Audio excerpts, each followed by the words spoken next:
Hello everyone, আসসালামু আলাইকুম। সবাইকে আমন্ত্রণ জানাচ্ছি আমাদের নিয়মিত আয়োজন নারী উদ্যোক্তার সাফল্য অনুষ্ঠান, এবং সাথে আছি আমি হাসিনা আনসার নাহার। প্রিয় দর্শক, প্রতি পর্বেই আমাদের স্টুডিওতে একজন নারী উদ্যোক্তা আমন্ত্রিত থাকেন। আজকে আমাদের স্টুডিওতে আমন্ত্রিত আছেন ফারিদা আহমেদ সুইটি। পুরো অনুষ্ঠান জুড়ে তিনি আমাদের সাথে থাকবেন। আজ আমরা তার জানা অজানা সকল তথ্যগুলো জানবো, এবং তিনি কিভাবে একজন সফল নারী উদ্যোক্তা হয়ে উঠলেন সেই গল্পটাও কিন্তু আমরা সুইটি আপুর কাছ থেকে শুনবো। চলুন দর্শক, আমরা চলে যাই সুইটি আপুর কাছে। কেমন আছেন আপনি? আলহামদুলিল্লাহ, ভালো আছি। আসসালামু আলাইকুম ওয়া রাহমাতুল্লাহি ওয়া বারাকাতুহু। আচ্ছা, আপনি তো অনেক ব্যস্ত আছেন আপনার বিভিন্ন কাজ নিয়ে, তো সবার আগে আপনার পরিচয়টা আমরা আপনার মুখেই শুনতে চাচ্ছি। আমার প্রথম পরিচয় হচ্ছে, আমি পুরান ঢাকার একজন বাসিন্দা, মানে আমি একজন ঢাকাইয়া মেয়ে, এবং বাবার বাড়িতে আমি কখনো এই ধরনের উদ্যোক্তা হওয়ার চিন্তা ভাবনা কখনোই করিনি। যাকে বলে সোনার চামচ মুখে নিয়ে জন্মেছিলাম বাবার ঘরে, এবং আল্লাহর বান্দা আমরা 9 বোন, মানে আমার আব্বু আমাদের নবরত্ন বলতেন। আমরা ওইভাবে বড় হয়েছে, আমি বড় মেয়ে। তো বিয়ের পরে আমাকে থাকতে হয়েছে সেই উত্তরায়। তো উত্তরায় আমি থাকাকালীন অবস্থায় বেশ আনন্দের সাথেই কাটিয়েছি। মাঝখানে বাদসাধ্য সেই লকডাউন এসে, সেটা না হয় পরেই ফাঁকে ফাঁকে বলবো। আর বর্তমানে আমি আমার মশলা আছে, ঢাকাইয়া খাবার পেজ আছে আমার, ঢাকাইয়া খাবার। সেখানে আমি আমার বিভিন্ন রকমের ঢাকাইয়া মশলাগুলোকে আমি তুলে ধরেছি, যেন সবাই জানে, চেনে এবং খেতে পারে। এবং আমি এত দাম রাখিনি যাতে কেউ কিনে না খেতে পারে। কেউ যদি 1-6 টাকাও কিনতে চায়, আমি তাকেও তাইও দিব। সেটা নিয়ে কোনো আমার ইয়ে নাই। স্টুডেন্ট বাজেটও আছে, ফ্রেন্ডলি বাজেট 100% সবাইকে আমি দিব আপনার প্রোডাক্টটা। রাইট, আমি সবাইকে দেব, যেন কেউ বলতে না পারে যে আমি এই প্রোডাক্টটা কিনে খেতে পারলাম না। এটা আমি এই সুযোগটা কাউকে দিব না। আমি সবার জন্য আছি, আমি সহযোগিতা করবো এইভাবে সবাইকে। খুবই ভালো লাগলো শুনে যে আপনি আসলে সব শ্রেণীর মানুষের জন্য আপনার মশলাগুলো রেখেছেন। নিশ্চয়ই সেই পরিমাণ রেখেছেন যে সবাই যেন সব নিতে পারে, হচ্ছে মানে ওজনটা এমন রেখেছেন যেন সবাই নিতে পারে। তো আপনার এই যে ব্যবসায়িক জীবন, এবং তার আগে আমি জানি আপনি ক্রাইম রিপোর্টার ছিলেন। জি, আমি সাংবাদিক। এই ক্রাইম রিপোর্টার আপনি আছেন, আবার আপনি উদ্যোক্তাও হলেন। তো এটা হচ্ছে লকডাউনে আপনি উদ্যোক্তা জি বেছে নিয়েছি। তো আপনার আসলে এই যে দুইটা, যে ক্রাইম রিপোর্টার প্লাস উদ্যোক্তা, তো কোন পরিচয়টা দিতে আপনি বেশি স্বাচ্ছন্দ্য বোধ করেন? অবভিয়াসলি আমি একজন ক্রাইম রিপোর্টার, এটা বলতে আমার ভালো লাগে যে শুনে সেও আমাকে একটু অন্য চোখে দেখে। কিন্তু একজন আমি উদ্যোক্তা, সেইটাও কিন্তু আমার জন্য একটা পরম পাওয়া। কারণ একটা মেয়ে যখন ঘরের জন্য কিছু করে, তার হাজবেন্ডকে বলেন বা তার বাবা মার বাসায় তার ফ্যামিলির জন্য কিছু করে, তখন কিন্তু সবাই সেটাকে খুব সম্মানের চোখে দেখে যে সে মেয়েটা তার ফ্যামিলির জন্য কিছু করছে। আর সেটা আমি সুযোগ পেয়েছি আমার হাজবেন্ডের ঘরে এসে, এবং সেই সুযোগটা হয়েছে আমার লকডাউনে উদ্যোক্তা হয়ে কাজ করার। আর ভাইয়া আপনাকে অনেক সাপোর্ট করছেন এই বিষয়ে। 100% তার মানে সাপোর্ট ছাড়া আমি কোনো কাজ করতে পারতাম না। আমার কোনো কাজে বাধা নেই, যতটুকু আমি কাজ করতে পেরেছি এই মুহূর্ত পর্যন্ত, স্টিল নাও, এই যে আমি যে আজকে এসেছি, সবকিছুতেই তার সাপোর্ট। একটু দেরি হলে তুমি যাও, তোমার দেরি হয়ে যাচ্ছে, সবকিছুতেই উনার সাপোর্ট। ভাইয়া যদি আমাদের এই অনুষ্ঠানটা দেখে থাকেন, আপু কিন্তু আপনাকে বিশেষভাবে মনে করছে, কারণ প্রতিটা কাজে আপনি আপুকে সাহস জুগিয়েছেন। তো আমাদের সমাজেও যদি এরকম পরিবারের আমাদের যে কর্তা আছেন, হাজবেন্ড আছেন, উনি যদি আমাদেরকে সাপোর্ট করেন, তাহলে কিন্তু আমরা যারা নারীরা আছি আমাদেরকে অনেকটা এগিয়ে নিয়ে যেতে পারে। অনেকেরই কিন্তু অনেক প্রতিভা থাকে, কিন্তু সাপোর্টের অভাবে প্রতিভাগুলো নষ্ট হয়ে যাচ্ছে। তো আমার মনে হয় আমরা যদি একটু সহনশীল, একটু সহজ হই আমার ফ্যামিলির জন্য, আমি শুধু যে বলছি যে পুরুষরাই হবে তা না, আমি নারীদেরকেও বলছি, নারীরাও যদি পুরুষদেরকে ওইভাবে হেল্প করেন, মেন্টালি হেল্প করেন এবং কাজেও হেল্প করেন, তো আমার মনে হয় সবাই খুব বেশি ভালো করে। এই কারণে আমি খুব প্রাউড ফিল করি, মানে আমি গর্বিত আমার হাজবেন্ডকে নিয়ে, যে ও আমাকে এই জন্য এই সাপোর্টটা দেওয়ার জন্য। আমি শুধু ওনাকে নিয়ে গর্বিত নই, আমি সবার কাছে এই কথাটা বলতে স্বাচ্ছন্দ্য বোধ করি। আমি খুব খুশি এবং আনন্দিত এই ব্যাপারটা নিয়ে। চমৎকার চমৎকার বন্ডিং আপনাদের দুজনের। রাইট। তো আপনি এই যে আসলেন, এই ক্রাইম রিপোর্টার হিসেবে আসলেন, একজন নারী, আবার আপনি উদ্যোক্তা হয়ে আসলেন, তো এই পুরা অনুপ্রেরণায় কি শুধুমাত্র ভাইয়াই ছিলেন নাকি আপনার পুরা ফ্যামিলি, আপনার ফ্রেন্ড সার্কেল, আসলে সবার সাপোর্টটা কেমন ছিল? এটা বলতে গেলে একটু করুণ কাহিনী চলে আসে মাঝখানে। আচ্ছা ক্রাইম রিপোর্টিংটা যখন ছিল সেই সময়টা ছিল অন্যরকম। আচ্ছা। আমি ক্রাইম রিপোর্টিং এর পাশাপাশি ইংলিশ মিডিয়ামের অনেক স্টুডেন্ট পড়াতাম। কোনো বাংলা মিডিয়াম স্টুডেন্ট পড়াইনি, বিআইটি, স্কলাস্টিকা, তারপর গ্রিন হেরাল্ড, এসব স্কুলে, অক্সফোর্ডে আমি বাচ্চাদের পড়াতাম। তো ওই ওই জীবনটা ছিল আমার অন্যরকম, খুব মানে কি বলবো, জাঁকজমকপূর্ণ একটা লাইফ ছিল। যখনই হঠাৎ করে একটা ঝড়ের মতন আমাদের লকডাউনটা চলে আসলো, সেই সময়টায় আমার হাজবেন্ড তো একজন ভালো, একজন উচ্চপদস্থ মানে ছিলেন, কর্মকর্তা ছিলেন। তো দুর্ভাগ্যবশত উনার ওই সময় চাকরিটাও উনার থাকলো না। সেই সময় আমি পড়ে গেলাম একেবারে, মনে করেন পানিতে পড়ে গেলে সাঁতার না জানলে যেমন হাবুডুবু খাওয়া, অ্যাজ লাইক দ্যাট, সেই অবস্থা আমার হলো। তখন আমি চিন্তা করলাম কি করব। ওই মুহূর্তে আমার কোনো টাকাও ছিল না হাতে, কি করব। তখন কি বলবো, আমার নিজের দুই আপন বোন, আমার ছোট বোন, দুই বোন, তারা আমাকে অনেক সহযোগিতা করেছে, টাকা দিয়ে করেছে। ইভেন তারা, আমি থাকতাম ওই মুহূর্তে খিলক্ষেতের লেক সিটিতে, তো ওরা ওদের নিজস্ব গাড়ি দিয়ে আমাকে খাবার পাঠিয়ে দিত, টাকা পাঠিয়ে দিত, অনেক কিছু এভাবে হেল্প করেছেন। আমার দুই বোন বেশ সহযোগিতা করেছেন, কিন্তু সবচেয়ে বেশি সহযোগিতা করেছে আমার দেবর, বড় দেবর। তার কথা আমি কখনো ভুলতে পারবো না, মৃত্যুর আগ পর্যন্ত ভুলতে পারবো না। ও যে কি পরিমাণ অর্থ দিয়ে হেল্প করেছে সেটা বলার বাইরে। এটা মানে কি বলবো, আমার ওই ওই দিনগুলোর কথা মনে পড়লে এখন আমার কান্না চলে আসে। অনেক অনেক কষ্ট গিয়েছে ওই সময়টা, আসলে যে সাফার করে সেই জানে ওই মুহূর্তে। তারপর আমি ওই সময়টায়, আপনি তো থেমে থাকেননি, আপনি তো কাজ করেছেন। ওই মনে করেন টাকা আমি নিয়েই তারপরে আমি এই মশলার কাজ শুরু করি। যেহেতু আমি কত টাকা মূলধন নিয়ে আসলে আমি এই ধরেন 20,000 টাকা দিয়ে শুরু করেছি প্রথম যাত্রা আমার। 20 থেকে 30,000 টাকা দিয়ে শুরু করেছি, ভালো একটা অ্যামাউন্ট। হ্যাঁ। তো লেক সিটিতে যেহেতু ছিলাম, আমরা ওখানে 8,500 মানে লোক বাস করতাম। তো আমার কষ্ট হয়নি, সেখানে আমার মোটামুটি মশলাটা চলতো, সবাই নিত। আর কেউ তো বাইরে যায়নি ওই সময়, সবাই ঘরে জিনিস পছন্দ করতো। আর পৌঁছে দিতেন, ডেলিভারি ম্যান ছিল না? না, আমার নিজের পৌঁছে দিতে হয়। আমার ছেলেটা ছোট ছিল, আমার এই ছোট্ট বাচ্চা ছেলেটাও বিভিন্ন ফ্ল্যাটে গিয়ে গিয়ে দিয়ে আসতো আমার সাথে সাথে। আমাকে হেল্প করেছে আমার ছেলেটা, ছোট্ট ছিল তখন আমার ছেলেটা, অনেক ছোট ছিল, মাত্র ক্লাস 5-এ পড়তো। ওই সময় আমাকে হেল্প করেছে অনেক। তারপরে আসলে কষ্টের দিনটা অনেক ছোট, বাট সুখের দিনটা মানুষের বিশাল। কিন্তু ওই কষ্টের দিনটাই কিন্তু বেশি নাড়া দেয়, বেশি মনে থাকে মানুষের।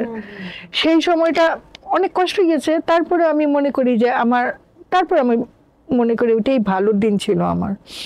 অনেকের সাথে পরিচয় হয়েছি, ভালো লেগেছে, ভালোবাসা ছিল, সবাই আমাকে সহযোগিতা করেছে। ইভেন আমি রোজার মাসে বিভিন্ন আইটেম তৈরি করে আমি ওখানে সেল দিতাম। এইভাবে আমার লকডাউনের কাজ পাশাপাশি তখন আমি চিন্তা করলাম যে আমি কেন না একজন উদ্যোক্তা হয়ে উঠি, আমি কেন এভাবে থাকবো পিছিয়ে।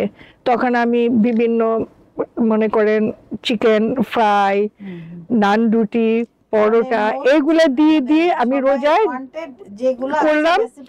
পেঁয়াজু, আমার এইগুলা পাকোড়া, এগুলা খুব চলতো, সবাই নিত। আমাকে বলতো ফোন করে করে, ভাবি আমার এতটা লাগবে, ভাবি আমার এতটা। আমি সবাইকে বলতাম, দেখেন আপনারা বেশি অর্ডার করলে আমাকে আগেই বলবেন, 1-2 দিন আগে, আমি দিতে পারবো। ইভেন ওনারা পরবর্তীতে আমাকে বিরিয়ানি, তেহারি এগুলা পর্যন্ত আমাকে অর্ডার করা শুরু করলো। আমার কাচ্চি বিরিয়ানি, আমার এটা সবচেয়ে আমার ফেভারিট নিজেরও, আমার বাচ্চারাও পছন্দ করে, এবং আমি যাদের কাছে বিক্রি করেছি তারা সবাই এটা খুবই করেছে। আর হাঁসের মাংস, আমার হাঁসের মাংসটা, কাচ্চি বিরিয়ানিটা। আপনার এই খাবারগুলো যদি অর্ডার করে কেউ, সেক্ষেত্রে আসলে কোথায় যোগাযোগ করবে যদি আমাদের দর্শকদের একটু জানিয়ে দেন? আমার এই খাবারগুলো যদি কেউ নিতে চায়, তাহলে মনে করেন যে আমার পেজ আছে ঢাকাইয়া খাবার, সেখানে আপনাদের নক করতে হবে, সেখানে আমার ফোন নাম্বার দেওয়া আছে।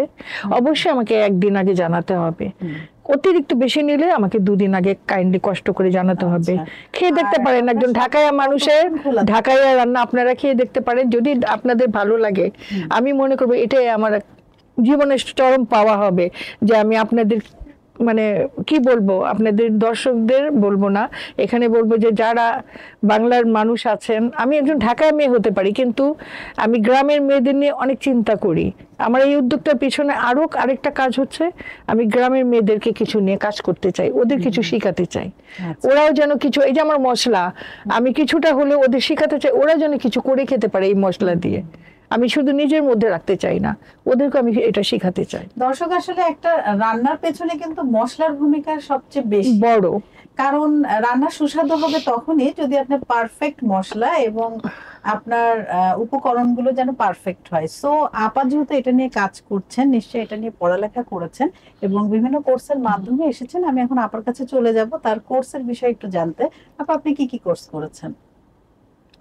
আমি প্রথম কি বলবো, মাস্টার শেফ কোর্স তো অবশ্যই কমপ্লিট করেছি। কোথা থেকে করেছেন? আমি এটা করেছি এসিএইচএম এ। আর আমার বস ছিলেন আমার এই যে টিটু, শেফ টিটু, ওনার কাছে আমি শিখেছি। এটা আমি 3 বছর আগে ওনার কাছে করেছি এই কাজটা। কোর্সটা কত দিনের ছিল? এই কোর্সটা আমার ওখানে করেছিলাম 6 মাসের। আচ্ছা, একটা ছিল 6 মাসের কোর্স এটা। তো আর 6 মাসের কোর্সে আমি ওখানে শিখেছি মাস্টার শেফ কোর্সে যা যা দরকার ওই কাজগুলো আমি করেছি। আর আমার মশলার ব্যাপারটা এটা হচ্ছে গড গিফটেড। আমার আম্মা, এটা আমার আম্মু, আমার মার কথা না বললেই না। আমার মা আমার সবচেয়ে প্রিয় মানুষ, আমার আদরের মানুষ, আমার ভালোবাসার মানুষ আমার মা। আমার মা যখন রান্না করতাম ছোটবেলা থেকে আমার মার পিছনে দাঁড়িয়ে দাঁড়িয়ে আমি চোখ দিয়ে দেখে দেখে চিন্তা করতাম মা কিভাবে রান্না করে। সেই গ্রান এখন আমার নাকে লাগে যখন কোনো তরকারি রান্না করি। সেই মশলার স্বাদ আমার মায়ের আমি এখনো ভুলিনি। ওই মার পাওয়া থেকে আর নিজের কিছু, নিজের ক্রিয়েট, আমার নিজের কিছু, আমি নিজে কিছু বানিয়েছি ওই থেকে আমার এই মশলা। আমি মশলাটা আমি কোথাও শিখিনি, এটা আমার নিজের। যখন এক্সপেরিমেন্ট করেন তখন কিন্তু অনেক নতুন নতুন তথ্য বের হয়ে আসে মশলা সম্বন্ধে। মানে আমি চিন্তা করি এটা দিয়ে এটা করব, এটা দিয়ে এটা করব, আমার অনেক ভালো লাগে, তখন আমার অনেক নতুন নতুন জিনিস চলে আসে আমি যখন এই কাজগুলো করি। আসলে আমাদের যেটা রন্ধন শিল্প আছে, মানে রন্ধন শিল্পের সবচেয়ে ভালো দিকটা হচ্ছে যে অন্যান্য যে চাকরিগুলো আছে বয়স যখন বেশি হয়ে যায় সেগুলো কিন্তু রিটায়ারমেন্টে চলে যায়, কিন্তু আমাদের যেটা রন্ধন শিল্প বা এই যে মশলার বিষয়, যে গবেষণামূলক কাজে আপনি যত অভিজ্ঞ হবেন, যত আপনার সেই সেক্টরে বয়স বাড়বে আপনার কিন্তু মূল্যায়নটা তত বেশি হবে। সো আপনারা যারা আমাদের এই রন্ধন শিল্পে বা এই গবেষণামূলক কাজে আসতে চান, আর দেরি কেন, আজই আসুন, কারণ অপার সম্ভাবনাময় একটি শিল্প আমাদের এই রন্ধন শিল্প। এখানে মানে কি বলবো, খাবারের ব্যবসায় তো আসলে কোনো লস নেই যদি একটা প্রপার ওয়েতে নলেজ নিয়ে যদি করেন। নলেজ নিয়ে আসতে হবে। আপা যেমন কোর্সের মাধ্যমে এসেছে এবং বিভিন্ন কোর্স যেখানে হয়, বিশেষ করে সরকারি কোর্সগুলো করার চেষ্টা করবেন। এখন কিন্তু আমাদের এনএসডিএ অনেক কোর্স চালু করেছে যেগুলো হচ্ছে আপনার সম্পূর্ণ ফ্রি, এবং এসএমই ফাউন্ডেশন যেটা কাজ করছে পুরো বাংলাদেশে, আরো অনেক ফাউন্ডেশন আছে, তারাও কিন্তু এভাবে ফ্রিতে অনেক অনেক ওয়ার্কশপ, সেমিনার, হ্যাঁ অনেক কিছু করছে। তো আপনারা চাইলে এইগুলোর মধ্যে ইনভলভ হতে পারেন, হয়ে একজন দক্ষ উদ্যোক্তা তৈরি হন। আগে নিজেকে তৈরি করতে হবে, তারপরে আপনি ফিল্ডে নামবেন। যেমন আপা কিন্তু নিজেকে তৈরি করেছেন, তারপর আপা এসেছেন, এবং পারিবারিক একটা ব্যাপারও ছিল মশলার বিষয়টা, যেটা উনি ওনার আম্মার থেকে সবকিছু জেনেছেন, তারপরে নিজে রিসার্চ করেছেন, তারপরে এসে বিষয়টা করেছেন। আর দুইজন মানুষের কথা না বললেই না, যেমন আফরিন কিচেনের, যে আফরিন কিচেনের ফরজান আফরিন, ওই আপু অনেক মানে এত ভালো, ওনার কাজ এত সুন্দর। ওনার কাছে আমি কয়েকটা কোর্স করেছি, ওগুলা থেকেও আমি আমার কেকের কাজগুলো এইগুলো অনেক সুন্দরভাবে পেয়েছি। এবং বর্তমানে যিনি আমার সামনে বসে আছেন, আমার এই প্রিয় আপু মানুষটা, মানে মানুষটা, ওনার যে সি ফুডের কাজটা, ওটা আমাকে এত বেশি লোভনীয় করে তুলেছে। একে তো আমরা পুরান ঢাকার মানুষ, এমনি খাদ্য পাগল মানুষ, তার উপরে উনি আবার আমার ফেভারিট ওই ক্র্যাব, তারপরে ওই যে কি বলে আরেকটা অক্টোপাস, উনি এত সুন্দরভাবে রান্না করেছেন। আমি ওনার কাছে কোর্সগুলো করেছি, আবার সামনে আছে 3 নাম্বার কোর্সটা, ওটাও করব। ও এত মজার, এত টেস্ট ওনার এই জিনিসটা, মানে আমাদের আর কক্সবাজারে যেতে হবে না। উনার কাছ থেকে যদি শিখেন ঘরেই পাবেন, ঘরে। হ্যাঁ, আপনারা যদি উনার কাছে এই ক্লাসগুলো করেন অবশ্যই একেবারে কক্সবাজারের সেই স্বাদ আর এটা আর বলার অপেক্ষা রাখে না। আমি তো উনার ওই একটা স্যুপ করেছিলেন বয়েলের, ওটা খেয়ে তো পুরো ফিদা, এত মজা, মানে বলার বাইরে। আপু আসলে করেছেন sea food workshop, special sea food workshop part 2 এর ক্লাসটা, সেখানে সি ফুড বয়েল ছিল, খুবই মজার, খুবই মজার। আর সি ফুড 1 যেটা পার্ট ছিল ওয়ার্কশপে, সেটাতে ছিল হচ্ছে সি ফুড রামেন স্যুপ। সেটা খেলে তো আমি জানি না আর কি বলবেন, ওটা খেলে মানে পাগল হয়ে যাবে। এখন আমরা আসলে আপুকে পাগল করতে চাই না, আমরা চাই আপু সুস্থ থাকুক, সুন্দর থাকুক এবং আরো সুন্দর সুন্দর রেসিপি শেয়ার করুক। আপু একটা মশলার রেসিপি, একটা তেহারি রেসিপি প্লিজ, মশলার তেহারি রেসিপি একটু শেয়ার করুন। বলতেই হবে ওদের? আপনি যদি তেহারিটা শেয়ার না করতে চান, আপনার কাছে যেটা ভালো লাগে আমাদের দর্শকদের জানাতে পারেন। একটা মজার রেসিপি দেই। বিরিয়ানি তেহারি তো সবসময় চলে, কিন্তু আমার পুরান ঢাকাই একটা রেসিপি দেই, এটা ওরা খেয়ে খুব স্বাদ পাবে এবং জানি না কয়জন পছন্দ করবে, খুবই মজার। আপু যে রেসিপিটি শেয়ার করবে, দর্শক, আমাদের প্রিয় দর্শক, আপনারা একটু মনোযোগ দিয়ে শুনুন এবং এই রেসিপিতে অবশ্যই আপনারা বাসায় ট্রাই করবেন এবং রেসিপিটি কেমন হয় সেটা আমাদের কমেন্ট বক্সে। আমি গতকালও আমার বাসায় রান্না করেছি, সেটা হচ্ছে বাঁধাকপি দিয়ে মাংস। এটা হচ্ছে ঢাকাইয়াদের একটা অত্যন্ত মজাদার একটা খাবার। হ্যাঁ, এটা ঢাকায় একটা মানে পুরনো রান্না। তো আপনি এটা মনে করেন গরুর মাংস দিয়ে খেতে পারেন, খাসির মাংস দিয়ে খেতে পারেন, তারপর তার্কি দিয়ে খেতে পারেন। অনেকে বলে গরিবের গরুর মাংস তার্কি, আমি শুনেছি, এটা বললাম আর কি। তো আবার মুরগি আছে, দেশি মুরগি, ওটা দিয়ে আপনি খেতে পারবেন। ইভেন আপনি ব্রয়লার দিয়েও খেতে পারবেন, তবে সেটা একটু ভেজে নিতে হবে মাংসটা। এখন আপনি একটা ধরেন মাঝারি সাইজের বাঁধাকপি নেবেন, ওটাকে স্লাইস করবেন, পাতলা পাতলা করে, লম্বা লম্বা করে, সুন্দর করে কাটতে হবে। সবকিছু একটা একটু সৌন্দর্য থাকে, শুধু আমি যেমন তেমন করে কাটলে হবে না। আর চিকন চিকন করে কিছু আলু কেটে দিয়ে দিই ওর ভিতরে, দিয়ে হালকা একটা ভাপ দিয়ে রেখে দিই। তারপরে আমি ওখানে 1 কেজি গরুর মাংস দিব, তার ভিতরে আমি পেঁয়াজ আধা কাপ দিতে পারেন, যে বেশি একটু পেঁয়াজ পছন্দ করে 1 কাপ দিবেন। আর 1 টেবিল চামচ দিবেন আদা।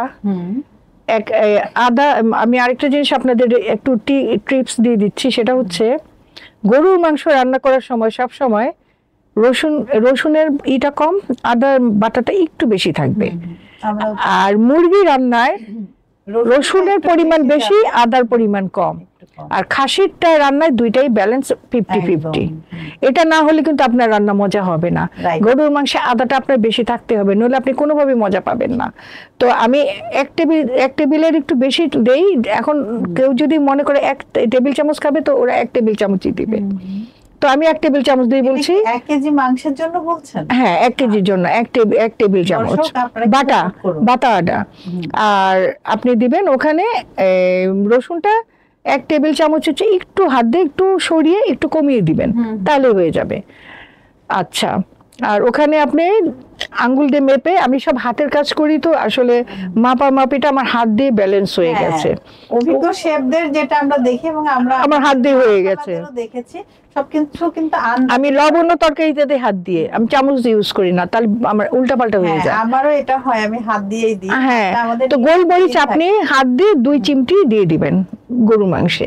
গুঁড়া এলাচ গুঁড়া, দালচিনি গুঁড়া, যে যেমন পরিমাণ পছন্দ করে, অনেকে আছে বেশি ফ্লেভার পছন্দ করে, কেউ কম, আপনারা ওইভাবে দিয়ে নিবেন।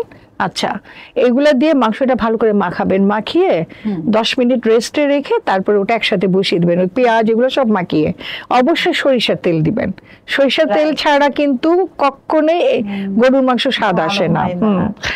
যেহেতু আমার শ্বশুর বাড়ি গ্রামের বাড়ি, এই জন্য আমি ওখান থেকে ভাঙিয়ে নিয়ে আসি এবং সেই স্বাদটা আমি পাই খাঁটি সরিষার তেলের। অবশ্যই আমি তিলের তেলও ব্যবহার করি, ওর জন্য আরো বেশি আমি টেস্ট পাই। এখন সবার পছন্দ নাও হতে পারে, খুবই ভালো, তিলের তেল খাওয়া খুবই ভালো, শরীরের জন্য খুবই ভালো। এই মশলাটা আপনি মাখিয়ে তেজপাতা দিয়ে তারপরে জাল দিবেন মাংসটা যখন আপনার 70% হয়ে যাবে, তখন বাঁধাকপিটা দিয়ে দিবেন, যে ভাপানো, দিয়ে আপনি জাল দিবেন। তেলটা একটু বেশি দেওয়া লাগবে। জাল দিতে দিতে ঢাকনা উঠাবেন যখন, তখন দেখবেন যে আপনার মাখা মাখা একটা ভাব হয়ে গেছে। পানি দিবেন না কিন্তু, ওই মাখা মাখাতে আপনার একদম লেগে যাবে। তখন আপনি একটু গরম পানি, কাঁচা পানি না, গরম পানি দিবেন। গরম পানি দিয়ে তখন আপনি ওটাকে আর একটু ভাজা ভাজা করবেন, আর একদম স্লো জালে 10 মিনিট বসিয়ে রাখবেন। দেখবেন আপনার মাংসটার মানে এই তরকারিটার উপরে একটা তেল ভেসে উঠবে, সেটা যদি আপনি খান আপনার কিছু লাগবে না। গরুর মাংসে আসলে বাঁধাকপির পরিমাণটা কি হবে? ওই যে একটা মাঝারি সাইজের বাঁধাকপি 1 কেজি 1.5 কেজি হতে পারে। বাঁধাকপি তো সেদ্ধ করার পর অল্প হয়ে যায়, 2 কেজি হতে পারে। আপনি এখন তো ছোট ছোট 2টা দেবেন, অনেক ছোট 2টা দেবেন। আমি গতকালও খেয়েছি 2টা বাঁধাকপিতে 1 কেজি গরুর মাংস, ভালোই লেগেছে। রেসিপি শুনে সত্যি আমার জিভে জল চলে আসলো। আমি জানি না দর্শক আপনাদের অবস্থা কি। এটা রান্না করলে আপনারা আর কিছুই ধরবেন না, শুধু এটাই খেতে চাইবেন। থাকে এক্ষুনি আপনি একটি বাঁধাকপি এনে নেন এবং অসুবিধা নাই, গরু মাংসই না, শুধু মুরগি দিয়েও পারবে, খাসি দিয়েও খেতে পারবে, এনিওয়ান। তো কিন্তু ওই আদার মাপটা, আদা রসুনের মাপটা শুধু ব্যালেন্স করে নিতে হবে। তো আপনাকে অসংখ্য ধন্যবাদ, এত সুন্দর একটি রেসিপি থ্যাংক ইউ আমাদের দর্শকদের উদ্দেশ্যে শেয়ার করলেন। অবশ্যই তারা রিভিউ দিবে। তো আচ্ছা আপনি এই যে এতগুলো কাজ করছেন, নিশ্চয়ই চ্যালেঞ্জ তো এসেছে, তো সবচেয়ে বড় চ্যালেঞ্জ আপনার কি ছিল? কিছু কিছু মানুষের একটু চাপ সৃষ্টি হয়েছিল। মানে তারা কি কথা দিয়ে আপনাকে? না না না, কথা দিয়ে না। আমি ধরুন আমি যখন লেক সিটিতে ছিলাম তখনই এই ঘটনাটা ঘটেছিল, এটা যে হয়নি তা না। আমি যখন এগুলা লকডাউনের সময় বিক্রি করছিলাম তখন ওখানে কিছু আমার মতো কিছু মানে নর্মাল উদ্যোক্তা ছিল, তারা হয়তো ওই নিজেদের মতো করে টুকটাক টুকটাক করছিল। ওরা কিছুটা এলোমেলো কথা ছড়িয়েছিল। আমার মশলাটা মানে ফ্লেভারটা এত সুন্দর ছিল যে ওরা রান্না করলে ওদের তরকারিতে একটা সুন্দর ফ্লেভার আসে। যে জিনিসটা ওদের মানে ওই জিনিসটা হতো না, তো তারা তৈরি জিনিস বিক্রি করতো কোনো রকম মশলা দিয়ে, যে কারণে আমি ওদের শত্রু হয়ে গিয়েছিলাম। ওরা কেনা মশলা দিয়ে কাজগুলো সব তো এই তখন আমাদের শত্রুতা হয়ে গিয়েছিলাম। সেই বিষয়টা কিভাবে হ্যান্ডেল করলেন? সেটা আমি ওখানে মেইন যে সব জায়গায় তো একজন মেইন হেড থাকে, ওই লেক সিটিরও যে ছিলেন, তা আমি ওনার কাছে কমপ্লেন করলাম যে দেখেন ভাইয়া, এরকম আমি কাজ করছি, এখন এই সময় তো আমার কিছু করে খাওয়ার দরকার, নাকি আমি না খেয়ে থাকবো, আপনারা আমাকে চালাবেন? এভাবে যখন আমি ফেস করেছি, দেন তখনই ওনাদের ধরলো যে আপনাদের কি সমস্যা, আপনারা কেন এরকম করছেন। দেন তখন ওরা আস্তে আস্তে আমার সাথে ফ্রেন্ডশিপ করে নিল।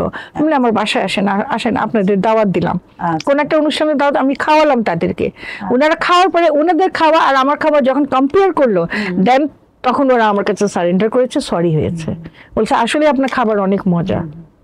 তখন ওরা সারেন্ডার করেছে। এই বিষয়টা থেকে একটা লেসন আমরা নিতে পারি যে কেউ যদি আমাদেরকে মানে কেউ যদি আমাদের প্রতি বাজে মন্তব্য করে বা হার্মফুল হয় বা আমাদেরকে বাধা দেয় বা মানে বিভিন্ন ভাবে বাধা দেয়, তো আমরা আসলে তাদেরকে লিভ করব না, তাদেরকে বাদ দিব না, বরঞ্চ আপা যেটা করেছেন তাদের সাথে কিন্তু আরো মিশেছেন, তাদেরকে মানে বুঝিয়েছেন যে আসলে আপা কি চাচ্ছে বা কি করছে, এবং ওদের মাধ্যমে আমি আবার আমার মশলা বিক্রি করিয়েছি।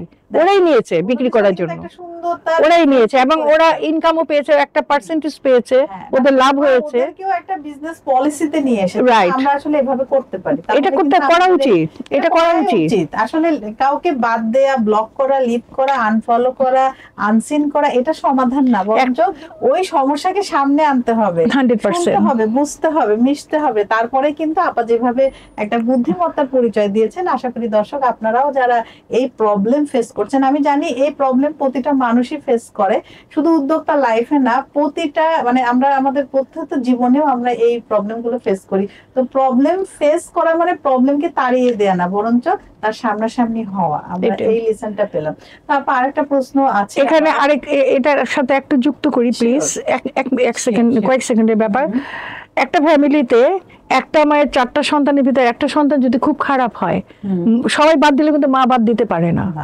হ্যাঁ, মা কিন্তু ওকে আরো বেশি করে আগলে নেয় যাতে ছেলেটা ভালো হয়ে যায় বা মেয়েটা ভালো হয়ে যায়, তাকে বাদ দিতে পারে না। কিন্তু ওইরকম আমরা যখন একটা ফ্যামিলির মতো একটা এলাকায় একই সমাজে থাকি, তখন 2 জন খারাপ হলে বাকি 8 জন আমরা যে ভালো আছি ওদের নেগলেক্ট করা উচিত না, তাদেরকেও সুযোগ দেওয়া উচিত, ওরাও যেন ভালো পথে আসে। তখন কিন্তু অটোমেটিক ওরা কিন্তু ভালো হয়ে যাবে, ওদেরকে সেই সুযোগটা আমাদের দিতে হবে, এটাই আমি বলতে চাচ্ছিলাম। আপনার চিন্তা শক্তি খুব চমৎকার, এভাবে যদি আমরা চিন্তা করি আমাদের সব প্রবলেম কিন্তু সলভ হয়ে যাবে। খুব সুন্দর উদাহরণ কিন্তু আপা আমাদেরকে দিলেন, এখান থেকে আমরা একটা বিশেষ লেসন নিতে পারি। সব জায়গায় ভালোবাসা কাজ করে। হ্যাঁ, ভালোবাসা থাকতে হবে, ভালোবাসা না থাকলে পৃথিবী নষ্ট হয়ে যাবে। একদম। তো আপা, আপনার যে হচ্ছে টার্গেট অডিয়েন্স আছে, তারা যে আপনার পণ্যটা নিবে, তো সেক্ষেত্রে আপনি আসলে কি কৌশল অবলম্বন করেন? আমি অত কৌশল অবলম্বন করিনি, হালকা পাতলা। মনে করেন যে আমি আমার শুরুটা যখন আমি লেকসিটি থেকে করেছিলাম, অনেকে তো ওইভাবে নিয়েছে। তারপরে আমি চিন্তা করলাম যে এটাকে আমার আরো বাজারজাত করার জন্য আরেকটু আমার কৌশল নেওয়া উচিত।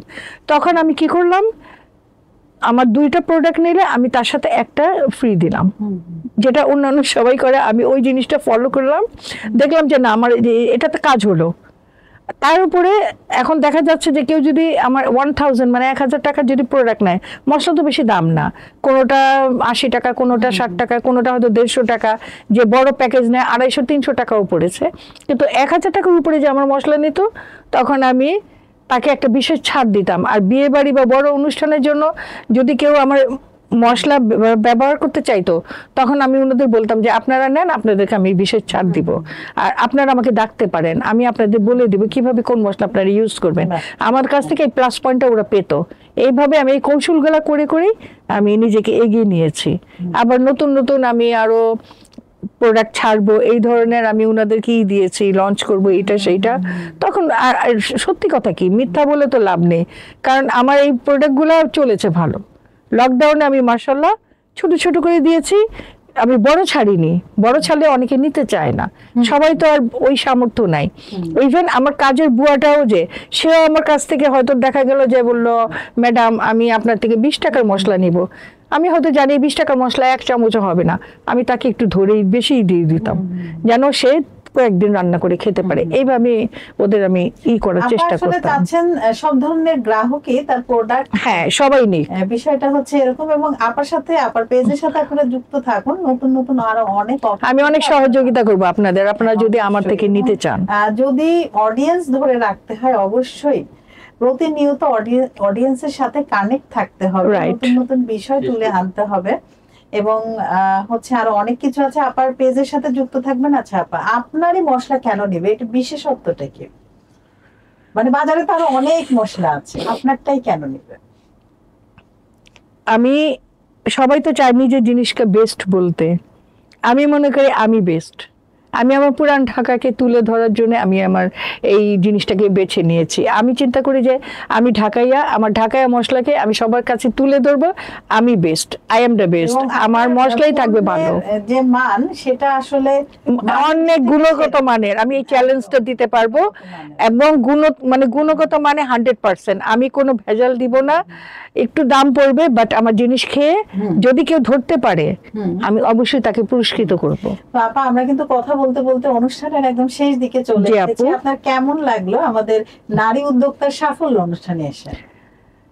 এটা আমার জন্য একটা সুন্দর একটা অভিজ্ঞতা এবং সুন্দর একটা ভালো লাগার জায়গা হয়ে গেল। আপনাদের প্ল্যাটফর্মটা very nice, I am so impressed. আর কি বলবো, আমি চাই আমাকে যেভাবে হাসিনা আপু এনেছেন, এরকম আরো অনেক অনেক মেয়েদের, মাকে, অনেক খালা বোন আছে, সবাইকে এখানে সুযোগ দিয়ে, সবার পরিচিতি দিয়ে সবাইকে তুলে ধরেন, সবাই যেন কাজ করে খেতে পারে। আমাদের এই প্লেসটা আসলে উন্মুক্ত, যারা উদ্যোক্তা আছেন, কিছু করতে চাচ্ছেন বা কিছু করছেন, তাদের জন্য এটা সব সময় খোলা। আপা, অনেক ধন্যবাদ, আপনি আপনার ব্যস্ত সময় থেকে সময় বের করে আমাদের স্টুডিওতে এসেছেন। আপনি দর্শকের উদ্দেশ্যে যদি কিছু বলতেন। দর্শক বলতে তো আমার পরিচিত অপরিচিত সবাই আছেন, আমার বোনরা আছে, আমার পরিচিত ভাবিরা আছে, মামিরা আছে, খালারা আছে, যারাই যেখান থেকে দেখবেন এই আমার অনুষ্ঠান, অবশ্যই তারা আমার ফেসবুকের সাথে জড়িত আছেন, বাইরেরও আছেন। সবাইকে বলবো, আপনারা সবাই যারা নারী উদ্যোক্তা হয়ে কাজ করছে, তাদেরকে কেউ আপনারা ছোট চোখে দেখবেন না, আপনি সেই যেই হন, আপনারা আমার কাছের মানুষ হন, দূরের মানুষ হন, এই নারী উদ্যোক্তাদের আপনারা সম্মান করতে শিখুন, সবার পাশে থাকুন, সবাইকে সহযোগিতা করুন, তাহলে আমরা আরো অনেক দূর এগিয়ে যেতে পারবো, তাহলে আমরা বাংলাদেশটাকে আরো সুন্দর করতে পারবো।